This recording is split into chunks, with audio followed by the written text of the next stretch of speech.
sejam bem-vindos ao podcast Etc, o podcast da Microkids. Hoje nós vamos falar sobre um assunto muito importante e que nem sempre é levado a sério. Nós vamos falar sobre a inclusão real na escola. E para falar sobre esse assunto, eu não poderia ter alguém melhor do que Vanessa Regli aqui comigo. Seja muito bem-vinda, Vanessa. Muito obrigada por ter aceitado o nosso convite. Eu que agradeço o convite. Estou muito feliz de estar aqui. Vanessa, que é advogada, é pesquisadora, eu posso até dizer que é professora, porque ensina muito pra gente aqui na empresa. Vanessa é nossa autora de um projeto novo, que nós vamos falar mais a seguir sobre ele. Mas, antes de todos esses títulos, quem é a Vanessa? A Vanessa é a mamãe da Thalita. Eu nasci depois que a minha filha nasceu, na verdade. Encontrei o meu propósito depois dela, né? A minha formação inicial é em Direito e eu naveguei aí por alguns anos no Direito, mas depois da Thalita, que é uma criança linda, a gente vai falar dela ainda com certeza, eu descobri que o meu propósito estava na educação inclusiva. Estudar melhor as crianças com deficiência, as pessoas com neurodivergências e apresentar soluções, navegar por esses mundos onde a gente consiga falar dessas pessoas como pessoas visíveis, para que elas estejam, para que elas sejam reconhecidas. Então a Vanessa é a mãe da Thalita. E aí depois da mamãe da Thalita, o resto foi sendo construído com o tempo. Muito bem. Vanessa, conta um pouquinho pra gente. Qual foi o momento em que você percebeu que o sistema educacional ele não estava preparado para a Thalita? Eu tive dois momentos que foram insights assim na minha vida. Quando eu fui matricular minha filha na escola e eu conversei com a diretora da escola, eu falei com ela, olha, eu quero muito que a minha filha estude aqui, porque é uma escola que eu acredito, são os valores que a gente acredita, mas ela tem uma dificuldade na mobilidade, então ela anda de andador ou cadeira de rodas. E quando a gente conversou com a escola, a gente perguntou para a escola está preparada para a Thalita? E aí a diretora foi muito honesta quando ela me disse não. A gente nunca teve uma criança com deficiência física aqui, a gente vai precisar se adaptar, a gente vai precisar construir, mas a gente não tem material, a gente não tem ainda uma estrutura que precise. Esse foi um dos insights mais poderosos assim que eu tive, em que eu precisei decidir entre colocar a minha filha e deixar com que o sistema, de repente, né, andasse ou fluísse do jeito dele, ou ser alguém que fosse peça ativa na construção de algo diferente. E o segundo insight foi um pouquinho antes, quando eu estive na minha primeira experiência internacional e eu vi uma pessoa que tinha uma condição de tetraplegia, que ele não mexia do pescoço para baixo, dentro da sala de aula, trabalhando, estudando, se movimentando ali com o software que ele utilizava para participar das aulas. Então aquilo para mim foi impressionante, porque foram os dois lados. Uma quebra, né, de paradigma, quando você vê ele. Exato. De um lado, alguém que não tinha mobilidade nenhuma, mas estava dentro do sistema educacional, e do outro, a minha filha, que não estava adaptada e também não seria adaptada porque não tinha um sistema, não tinha um produto, não tinha um serviço ali, um treinamento, né? Então, esses dois foram os momentos mais impactantes da minha carreira, onde eu falei, poxa, é aqui o meu lugar. Foi para isso que eu nasci ali. Eu preciso trabalhar para solucionar esse problema, ou pelo menos para abrir caminho, né, para isso. Legal você falar disso, porque você foi para fora, né? Foi buscar respostas lá fora para entender como que poderia ser diferente aqui no Brasil. E essa sua experiência em Harvard, ou até como membro do CAST, como que você conseguiu transformar isso de forma palpável aqui para nós? Eu digo que foi uma experiência que fez um antes e depois na minha carreira, assim, como se fosse uma linha do tempo, sabe? Ter ido lá para fora, para os Estados Unidos, né? Eu fui para Washington primeiro, então estudei direito educacional voltado para direitos humanos. E ali eu comecei a perceber que as estruturas lá eram diferentes, similares em alguns pontos, não tão avançadas em alguns pontos, mas muito também avançadas em outros. E aquilo me abriu a mente, porque na minha sala tinha gente de todos os países. A gente podia conversar com as histórias e entender como funcionava em cada lugar. E aí eu fiquei com muito mais curiosidade de entender como que era a estrutura educacional ali. Esse insight desse colega de sala, que era uma pessoa com tetraplegia, me fez pesquisar muito mais a respeito da educação inclusiva nos Estados Unidos e nos países desenvolvidos. Então, quando eu vi esse rapaz, eu estava em direitos humanos, focado em educação. E aí, quando eu vi, eu comecei a estudar o DUA, que é a base do meu conhecimento. Então, eu fui para a Northwestern e eu comecei a estudar na Johns Hopkins especificamente esse tema.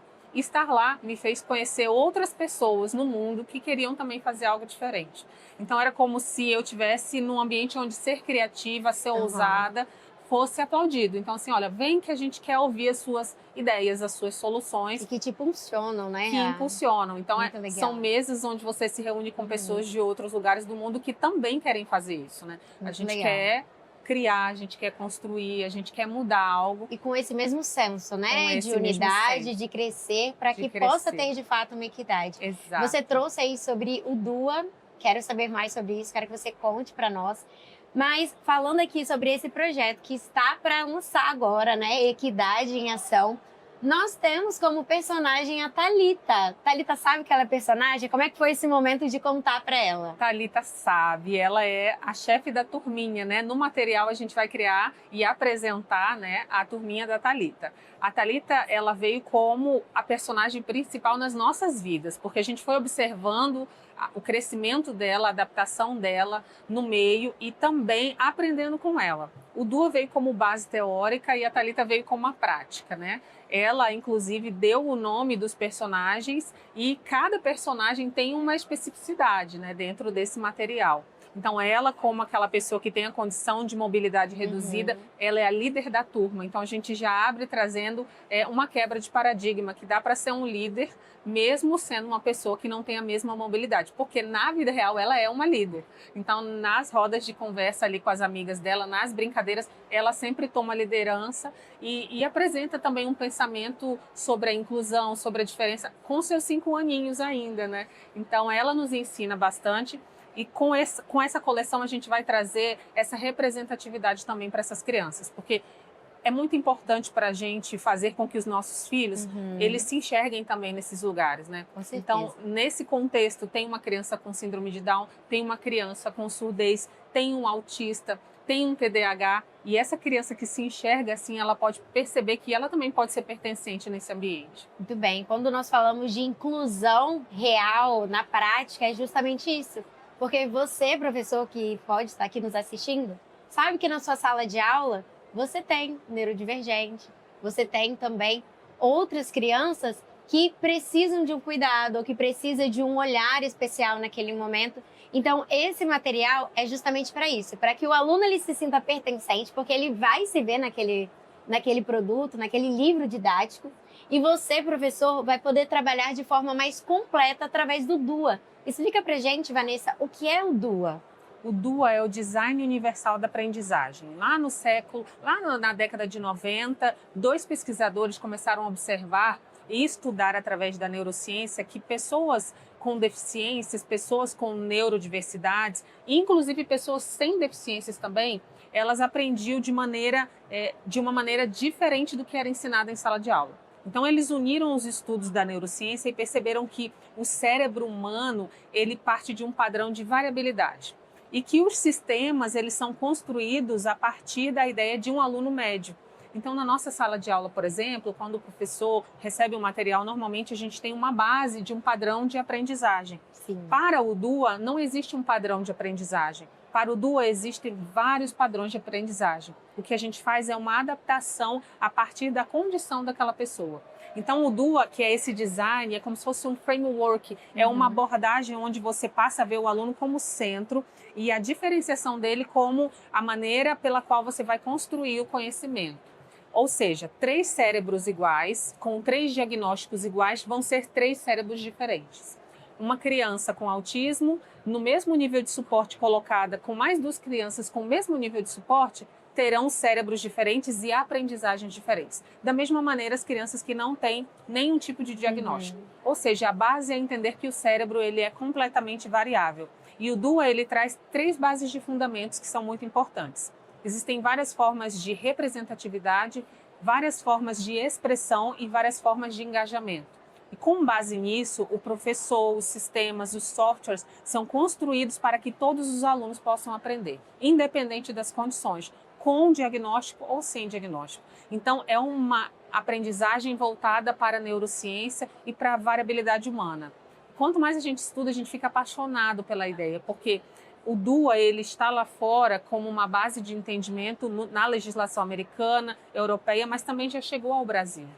E uma dos meus interesses era justamente tentar entender como que a gente ia aplicar o que está lá fora aqui no Brasil. Porque eu não queria ser aquela pessoa que trazia mais conhecimento e que não entendia nada de chão de sala, e enchendo o professor de mais conhecimento, enchendo o professor de mais cansaço. Exato. Eu ia até te perguntar sobre Sim. isso, porque quando a gente fala de educação inclusiva, infelizmente ela está linkada com sobrecarga ao professor, sobrecarga até para a gestão, porque não sabem o que fazer. Infelizmente, muitos não sabem o que fazer. Então, eu queria que você explicasse como que o DUA pode auxiliar nisso. Ele pode auxiliar nessa sobrecarga? Sem dúvida nenhuma. Quando a gente apresenta para o professor a ideia do DUA e quando a gente treina esse professor e apresenta para ele um material adequado, a gente faz o professor junto com a família, porque é um tripé, o DUA trabalha no tripé escola, família e indivíduo. A gente apresenta para ele que aquele aluno não necessariamente vai aprender da maneira pela qual aquele professor foi instruído a fazer. Então, imagina um professor insistindo numa metodologia que lhe foi oferecida com um aluno que talvez não vai aprender daquela maneira, porque a forma que ele vai engajar, a forma como ele vai representar o conhecimento não vai funcionar para aquele cérebro. Ou seja, é dotar o professor de um conhecimento para que ele tenha habilidade de criar ferramentas para aquele aluno através do material, através do treinamento, percebendo que aquele aluno ele vai produzir não necessariamente igual àquele outro, mas que ele vai adquirir conhecimento dessa própria forma, do seu próprio jeito de ser. Isso facilita porque muitas vezes a insistência. Sim. E eu vou dar um exemplo simples, tá? Às vezes uma criança com autismo nível de suporte 2 tem uma dificuldade para sentar. Mas para você alfabetizar em tese, você precisa que aquela criança sente. Então, um professor cansado muitas vezes fica ali desgastado com aquela criança que nem sempre vai aprender da mesma maneira que as outras. E Até o DUA, porque- ele traz isso. Até porque a sala de aula, ela não é composta por 15 alunos. Exato. Então, não é só esse aluno. Tem mais Exato. 25, às vezes tem mais 29 alunos na sala de aula. Então, que ótimo. O DUA, ele consegue fazer essa otimização e personalização também Perfeito. do ensino. Exatamente. E de uma forma muito natural. Quando o professor começa a entender como o DUA funciona, que é mais simples do que parece, ele começa a perceber que ele é o suporte do aluno. A construção que ele vai fazer, conhecendo aquele aluno, percebendo como aquele aluno engaja, como que a representação daquele conhecimento vai acontecer para aquele aluno, ele consegue distribuir atividades e permitir que ele participe da maneira com que ele sabe fazer. E é interessante porque o DUA já está, inclusive, na nossa legislação e é citado na BNCC, que é algo incrível também para a gente, né? Porque é um conhecimento que já foi respaldado pelos nossos educadores brasileiros também. Ótimo. Eu ia perguntar exatamente sobre isso. Eu vou até falar a lei aqui certa. Alinhado com o decreto 12.686 de 2025, a LBI, a LDB e a BNCC. Então, para uma gestora, para um docente ou até a secretaria que nos assiste agora, qual é o risco legal de não implementar a educação inclusiva de verdade na sala de aula, na educação?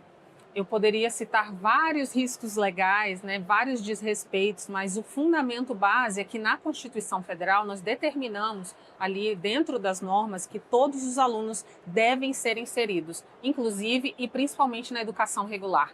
Então as escolas são obrigadas a adaptarem aquele aluno. É óbvio que alguns alunos vão precisar de mais suporte, mas a lei diz, olha, é obrigatório que todos estejam lá. E o olhar jurídico que eu recebi, eu falo que essa é a base do fundamento do que a gente construiu também nesse material, faz com que a gente mostre para o gestor que é preciso que ele se adapte, porque são muitas as normativas que fundamentam essa obrigatoriedade. A Constituição Federal é a base, mas nós temos decretos internacionais e compromissos, inclusive internacionais, além das regras nacionais, que dizem que se você não adapta, se você não matricula, se você não gerencia essas crianças, você está desrespeitando, você está cometendo crime. Só que eu entendo também, por outro lado, também como educadora, que muitas vezes o gestor ele não tem acesso ao material e às soluções. A lei existe para dizer, olha, é obrigatório, mas muitas vezes falta essa solução. E aí eu me lembro da fala daquela diretora que foi muito sincera comigo, olha, nós não temos, queremos, mas não sabemos o que fazer. E aí a ideia de você materializar a lei, né? Porque a lei existe, mas como que a gente cumpre isso? Através de material, através de suporte, através de treinamento.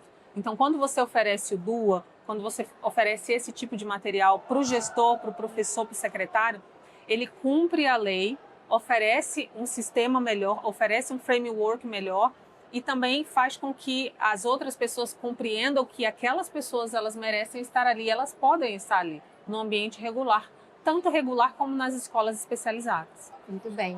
O Fundeb, não sei se você que nos assiste sabe, mas a criança com deficiente, ela conta com o valor de 2 crianças. Exato. Então, você que é gestor, você que é docente, tem que correr atrás disso. Perfeito. Porque é uma forma de investimento, né? Então, o que esse mecanismo, ele significa na prática para quem decide investir na inclusão da escola? Perfeito. Na prática, significa dizer que, para a lei, aquela criança com deficiência, ela vale 2 vezes porque o Estado entende que ela precisa de mais. Então, o fundamento legal é esse. Olha, escola, a gente sabe que essa criança vai precisar de adaptação. Então, o fundo que eu estou oferecendo é o dobro para você. E aí a gente tem uma estimativa baixa de 1 a cada 3 com alguma deficiência. E deficiência a gente fala de forma generalizada. Sim. Mas a gente tem as crianças que não são também diagnosticadas porque os pais ainda não conhecem, porque os pais não sabem que talvez aquela criança tenha aquela característica porque está no espectro ou porque tem alguma condição de neurodivergência. Isso é muito importante para oferecer para o gestor público ou para o privado a ideia de que o Estado está bancando para que essas crianças estejam lá. E é importante que essas crianças estejam lá, aprendendo e se desenvolvendo, para que elas também sejam produtivas, para que elas sejam cidadãs, né? E para que elas possam, de fato, mostrar para as outras crianças que não estão inseridas também na escola, porque existe um número absurdo de crianças fora da rede regular, que ali também é lugar para elas. Né? E é absolutamente possível, com a gestão correta, com o material correto, com os instrumentos corretos, que essas crianças estejam ali. Então, o Fundeb, ele diz isso, mas existem outras ferramentas do governo que dizem, olha, a gente financia isso aqui, a gente precisa de material para que essas crianças estejam na sala de aula. Excelente, muito bom bater papo com você, Vanessa. Eu ficaria aqui mais horas, porque conhecimento é libertador. Então, você que nos assiste, gostou desse conteúdo, quer saber mais? Comenta aqui. Fala o que você quer saber mais, nós vamos trazer mais conteúdos como esse. Nos siga também nas redes sociais. Mas, Vanessa, muito obrigada. Porque, de fato, saber que a MicroKids está em lançamento com um produto que traz equidade é de fato ter certeza que estamos há 30 anos transformando a educação e ainda tem muito para ser construído. E ter você como autor é um prazer para a nossa equipe, saber que podemos contar com alguém que tem tanto conhecimento, profundidade no que fala e também experiência. Então, só para a gente fechar, eu quero que você deixe um recadinho para o gestor que está na dúvida, não sabe como implementar a inclusão real na sala de aula. Eu que agradeço, queria começar já agradecendo a oportunidade, dizer que é uma honra para mim vestir essa camisa da MicroKids e fazer parte dessa história, que é uma história que muda milhares e milhões de vidas, né? O projeto Equidade, ele nasce no coração de uma mãe, acima de tudo, uma educadora, uma jurista, mas acima de tudo uma mãe que viu um filho e falou, eu quero que essa criança seja visível, que ela seja potência, que ela seja produtiva, que ela traga para o Estado, para as cidades, para os municípios, para o mundo, o poder que ela tem. E aí, quando eu olho para minha filha, eu olho para Beethoven, eu olho para Tesla, eu olho para todas as pessoas que tinham deficiências também e que foram os maiores do mundo no que fizeram. E aí, o meu desejo é que nós tenhamos um sistema que traga para essas crianças um lugar onde elas podem ser brilhantes, mesmo e apesar das suas condições. Então, gestor, quem nos assiste, professor, a coleção Equidade foi pensada com amor para todos os alunos. A gente quer formar cidadãos. Então, a gente não fala só de equidade, inclusão para criança com deficiência. A gente fala para criança que não tem deficiência. A gente fala de socioemocional, sustentabilidade e cidadania para formar um cidadão que cuida do outro, que cuida de si, que se aceita e que brilha, que potencializa todas as suas características, todas as suas qualidades para o mundo. Eu espero que essa coleção chegue aí nos lugares mais distantes e que cada criança, especialmente as que têm especificidades, possam se ver como potências também, possam gerar para o mundo muita luz, muito poder e que sejam visíveis para todos também. Excelente! Então você que nos assiste agora, quer saber mais sobre equidade em ação, essa coleção que é da educação infantil até o ensino médio, entre em contato, nós vamos deixar aqui o nosso contato, agende uma conversa com o nosso especialista, porque eu tenho certeza que a Equidade em Ação vai transformar a sua escola. Tchau, tchau e até a próxima!